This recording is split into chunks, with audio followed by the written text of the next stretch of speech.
Assalamu alaikum wa rahmatullahi wa barakatuh. My name is Muna Haidar, and in this podcast, we will be taking a deep dive into the ocean of the Qur'an, the final testament.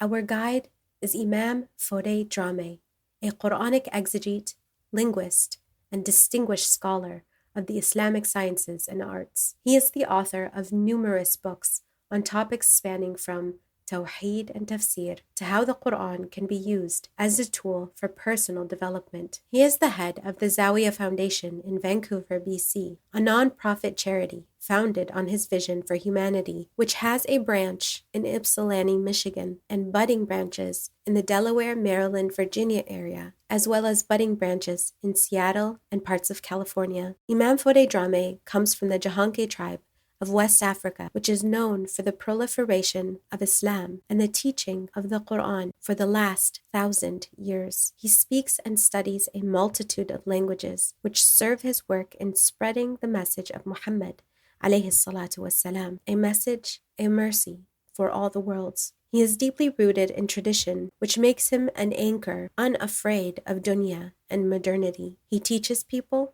how to be free from fear and grief through the Qur'anic model. Imam Fode's work, whether through his foundation, his books, or his retreats, is particularly concerned with providing the building blocks for the construction of human character, the foremost among the subject matters of the glorious Qur'an.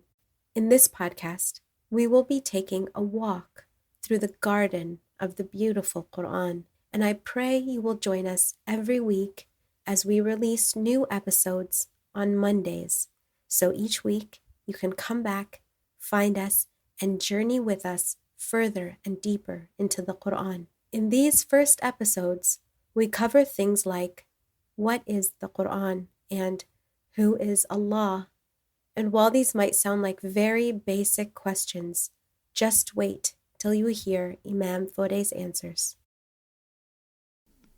Assalamu alaikum, Imam. Wa alaikum assalam wa rahmatullahi wa barakatuh.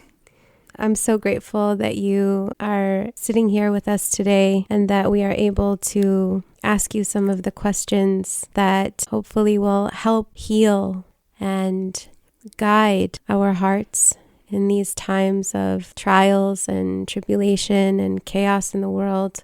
That's right. What is the Qur'an? Bismillah ar-Rahman ar-Rahim. Alhamdulillah Rabbil Alameen. الرحمن الرحيم مالك يوم الدين إياك نعبد وإياك نستعين اهدنا الصراط المستقيم صراط الذين أنعمت عليهم غير المغضوب عليهم ولا الضالين اللهم صل وسلم على سيدنا محمد الفاتح لما أغلق والخاتم لما سبق ناصر الحق بالحق والهادي إلى صراطك المستقيم وعلى آله حق قدره ومقداره العظيم اللهم انفعنا بما علمتنا وعلمنا ما ينفعنا وزدنا علما والحمد لله على كل حال اللهم كما حسنت خلقي فحسن خلقي. Thank you.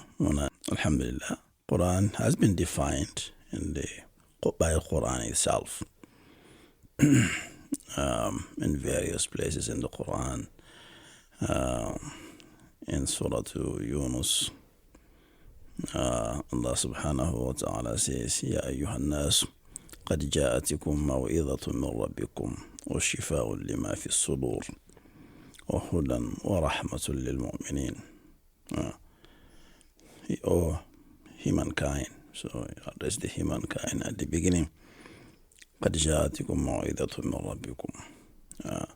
An admonishment has come to you from your Lord. So موعظة وشفاء لما في الصدور, and a healing for what is in the bosoms of humankind, that is their hearts. وشفاء لما في الصدور وهدى, and a guidance, ورحمة, and a mercy, للمؤمنين, for those who believe. So this is the Quran defining itself. It's a موعظة, shifa. A موعظة is an admonishment. counsel, advice. Shifa is a healing. Lima fi sudur. Wa hudan, it is a guidance. And rahma, and it is a mercy. So this is Quran defined by Quran. And there are other places in the Quran that sort of repeats this theme in a different wording, different structure. And again, Surah Al-Isra, وَنَزْلِ مِنَ الْقُرْآنِ مَا هُوَ شِفَاءٌ وَرَحْمَةٌ لِلْمُؤْمِنِينَ. So we send down from Quran what is a healing and a mercy, again, for the believers. So that in this one, it only emphasizes its role as a healing and as a mercy. Mercy means life, of course, life, nourishment. So healing and nourishment, something that heals you and nourishes you and nurtures your life. So hudan, shifa, and rahma. But for those, of course, who believe in it. So those are some of the definitions of the Quran by the Quran. In terms of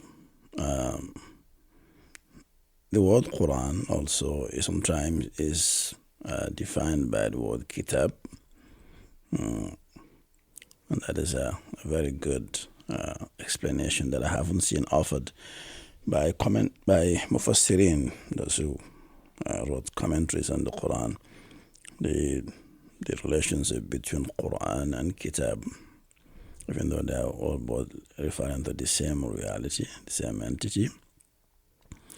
He says that Alif Lam Ra Tilka Ayatu Al-Kitabi Qur'ani Mubin. And then Tasin Tilka Ayatu Al-Kitabi Qur'ani Mubin. Yeah, so Kitab and Quran. So when it refers to the book, the same book as Quran, the emphasis is on when it is recited. When you read it, that's why I add this word Quran and Arabiya, when you recite it. So when you just say kitab, then the emphasis is on the written aspect of the book, as is written. Because the miracle of the Quran is not just in the meaning, but also in the way it has been written, both ways. Wow. So that is former books don't have that. The Torah, the Gospel, they have the what they call the pre-eternal, the primordial meanings, but not the text is not primordial. Yeah, the Quran has both. Its text is miraculous. Its meaning also is miraculous. Both are they call qadeem in Arabic language. So that's kitab and Quran. That's kind of the it talks about itself in both ways, depending on the context. Yeah. And so one is about what you see, and the other is about what you hear. What you hear, exactly. Yeah, what you hear and what you see. So kitab is as it is, the way it is written. So when you translate that into sound, it becomes Quran. Yeah. So it's multidimensional. It's multidimensional. Yeah. And are you meant to engage with it in a multidimensional way? Yes. That's why the way the orthography, the way Quran is written is not exactly the way it is pronounced. That means there are letters that are written that are not featured in the citation. So there was at some point some movement in the Muslim world just to write the Quran phonetically. No. And of course, their argument is that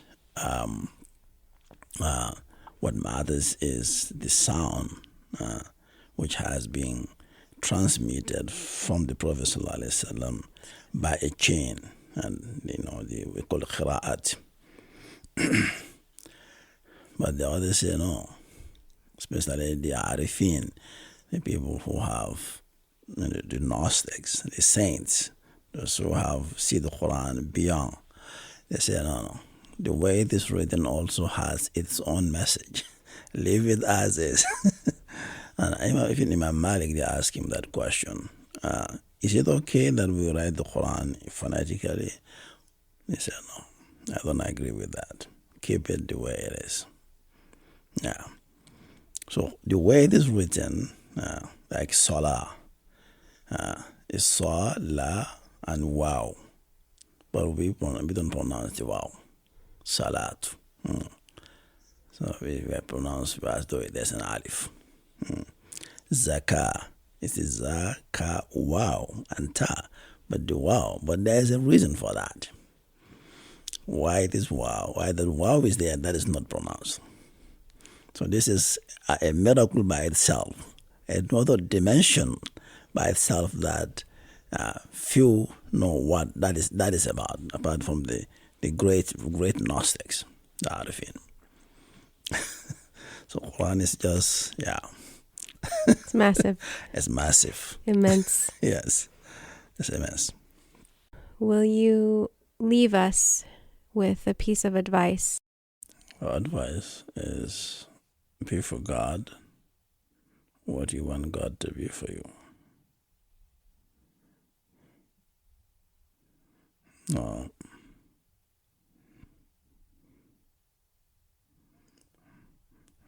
And don't worry about what God is for you. What matters is what you are for God. Because what you are for Him, that's what He is for you. So just work on your end. Don't worry about His end. He's capable, taking care of His end. So you work on your end, and everything will be fine. Yeah. But those who forget their end and just worry about, does God love me? Does God is going to help me? Does God think of me? This is irrelevant. What you think of God, that's what matters. Do you remember God? That's what matters. Do you love God? That's what matters. So work on your end. The end of the rope. The other end is in His hand. You pull it, and He'll pull you. Inshallah. That's all I have. ربنا تقبل منا إنك أنت السميع العليم وتب علينا إنك أنت التواب الرحيم. آمين. اللهم إنا نسألك موجبات رحمتك وعزائم مغفرتك والسلامة من كل إثم والغنيمة من كل بر والفوز بالجنة والنجاة من النار. اللهم انفعنا بما علمتنا وعلمنا ما ينفعنا وزدنا علما والحمد لله على كل حال. يا الله يا رحمن يا رحيم. Make us those who will hear the truth, will hear the word and follow it and be the best of the followers. Ya Allah, Ya Rahman, Ya Rahim.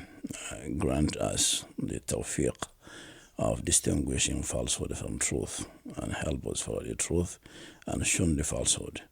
وما ذلك عليك ربنا بعزيز إن ذلك عليك ربنا يسير إن الله وملائكته يصلون على النبي يا أيها الذين آمنوا صلوا عليه وسلموا تسليما اللهم صل وسلم على سيدنا ومولانا محمد وعلى آل سيدنا ومولانا محمد وصحبه وبارك وسلم سبحان ربك رب العزة عما يصفون وسلام على المرسلين والحمد لله رب العالمين برحمتك يا أرحم الراحمين. السلام عليكم. وعليكم السلام ورحمة الله وبركاته. بارك الله فيك. فيكم إن شاء الله.